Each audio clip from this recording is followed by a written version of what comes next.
All right, welcome back for another deep dive. Today we're going to be looking at something pretty interesting, JAPA.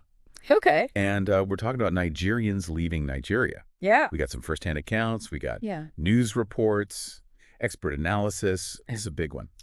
Yeah. I mean, Jappa, first of all, like you said, Nigerians leaving, it's a big deal, but Jappa is a Yoruba word. Huh. It literally means to run. And so it's interesting because it's not just the physical relocation, it's like a whole cultural, social phenomenon going on. And Yeah. it kind of reflects all the hopes and dreams and struggles of, what's going on. So it's a lot more than just, people looking for better economic opportunities. Yeah, exactly. Yeah. To really understand Jappa, you have to understand what life is like in Nigeria. Yeah. So, imagine living somewhere where you're constantly concerned about your safety. Wow. We have this one story about a Nigerian man who lived in Kano, which is, a city. Yeah. And it was an area that was just kind of overrun by violence from Boko Haram. And this guy narrowly escaped a car bomb detonation. Oh, my gosh. Yeah, terrifying experience. And it made him, completely rethink his life and decide he needed to go somewhere else. It's so crazy to think, about how do you build a future Yeah. when you don't even know if you're going to be safe? Right. And for many Nigerians, it's not just that physical safety. It's also about, healthcare. We have another story about a woman who, this is heartbreaking. She lost her child because of what she felt was inadequate healthcare. It makes you really wonder about, just trusting the institutions that are supposed to be there for you Yeah. to keep you safe. Right. And her story's not unique. There's another account from a man whose father died from pneumonia. Oh, wow. But it was misdiagnosed. So these stories just point to these bigger problems in the healthcare system in Nigeria. So, I mean, it's understandable why people are scared and want to leave when you don't feel safe. Yeah. You don't feel like you have health care. Nigeria also has kind of a history of some political instability. Yeah. And social injustice. I mean, how does that play into all this? That's huge. I mean, you can't ignore that. Nigeria's political climate has had a big influence on the whole JAPA thing. Okay. So, for example, you remember the #EndSARS protests, Yeah. which were sparked by police brutality. It just shows how much frustration and anger young Nigerians have, and the government cracked down hard on those protests. It was brutal, and a lot of people just lost hope. Right. They just didn't think Nigeria could give them a safe and fair future. So we're talking about a country that's just dealing with so many interconnected challenges. Yeah. And for those who do leave, a lot of them seem to be going to the UK. Yeah. Very popular. We have a lot of accounts from Nigerians who have moved to the UK. Yep. What are their stories like? What happens when they get there? Well, that's where things get really interesting. The UK might seem like this haven, like you're escaping all these problems. But there are a whole bunch of new challenges that they run into. They have to face the reality of what it's really like to live there. Yeah. And it's not always easy. The initial excitement, the optimism, it can wear off pretty fast when they see how hard it is. So even though a lot of people think the UK is this land of opportunity, Yeah. it's not like a guaranteed ticket to success or happiness. Definitely not. One of the biggest shocks for a lot of people is just how expensive it is to live in the UK. Yeah. Especially in the big cities like London. We spoke to one person who was paying over £1,500 a month just for rent. Wow. That's not even including things like childcare, so you can imagine that financial strain can be a lot. Yeah. Even for people who come with degrees, with professional skills. It comes up a lot in the stories we looked at. Yeah. And a lot of people have these dreams of getting rich when they go to the UK, Right? Greener pastures, but it doesn't always work out that way. Yeah. We talked to someone who had an MBA, a really good education. And they were still stuck working these low-paying jobs because they didn't have that UK work experience. Oh, interesting. Their qualifications just didn't really mean much in the UK job market. So it's not just about having the skills or the education. Exactly. It's like a whole new system you got to figure out. It is. It's like starting over in Yeah. a lot of ways. And then on top of that, you have the social challenges. Yeah. Think about it, leaving your whole life behind, your family, your friends, Yeah. your support system, starting completely over in a new country, that's got to be tough. That sounds really isolating. It is, yeah. One woman told us she felt like she had to be everything for herself because she just couldn't find that same support.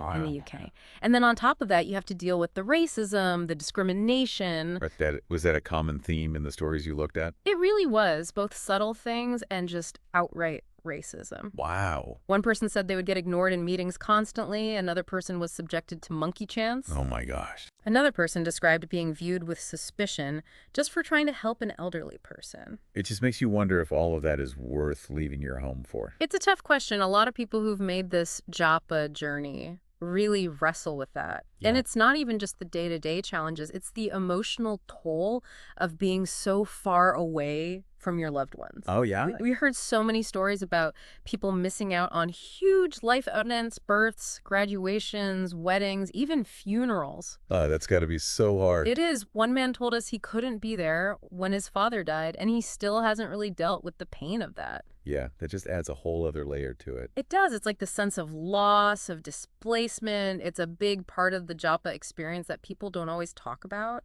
I guess when you leave, Yeah. you're not just leaving a place, you're leaving people. You are. And for those who decide to start families in the UK, it gets even more complicated. How so? Well, how do you raise your kids with Nigerian values when they're growing up in such a different culture?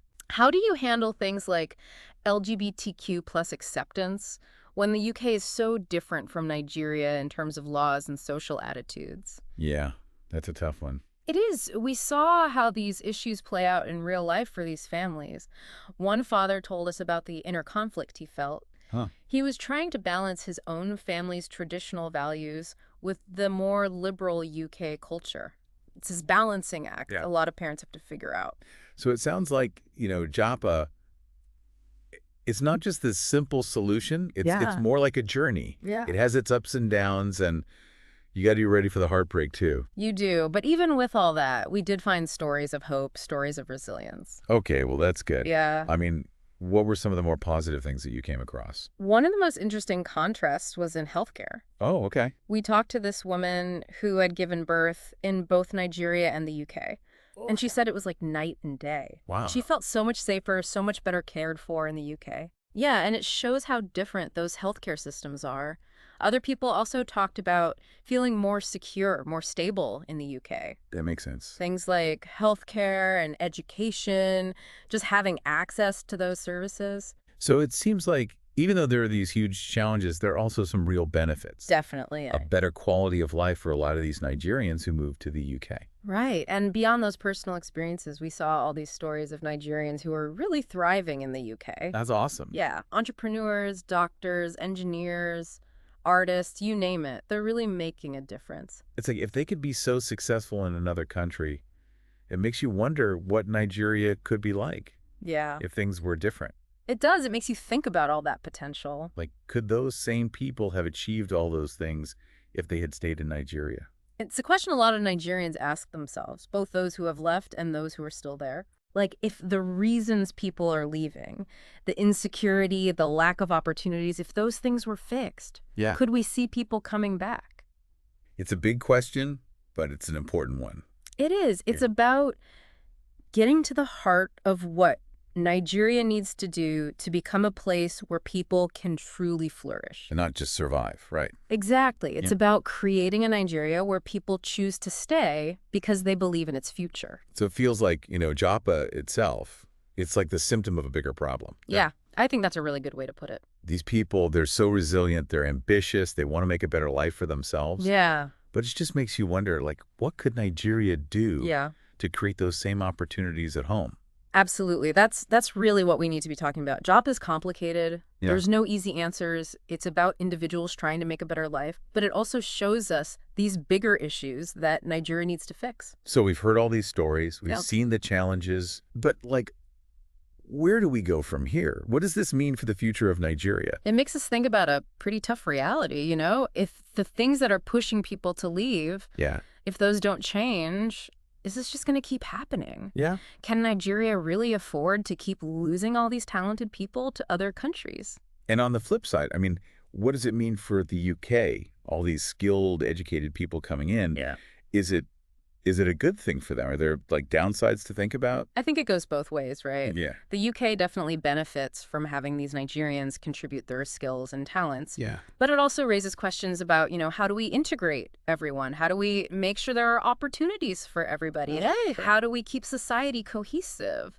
It's not simple. I mean, this whole deep dive, it's been pretty emotional. We've heard some heartbreaking stories about loss, about hardship, but then we've also heard these inspiring stories about resilience, about success. What do you think is like the most important thing to take away from all of this? I think for me, it's the human side of it. It's about people having to make these really tough choices. Yeah. They want safety, they want opportunities, they want a better future for themselves, for their kids. And that's something everyone can understand, Yeah. no matter where you come from. We all want a good life. It just shows you that even when things are really hard, people still have hope. Yeah, definitely. They're still fighting for a better tomorrow. We've looked at what JAPA means, why people are doing it, and we've even heard some of their stories firsthand. Yeah. But this is just the beginning of the conversation. Right. If you're interested in this, there's so much more to learn. Yeah. Look into the whole issue of migration, what it means for Nigeria, what it means for the UK, and maybe even think about your own ideas about why people leave their homes. It all comes down to this. What would it take for Nigeria to become a place where people don't just survive, but where they thrive? Where they feel safe and secure and like they can build a real future for themselves? That's a powerful question. That's the question we'll leave you with today. Until next time, keep diving deep.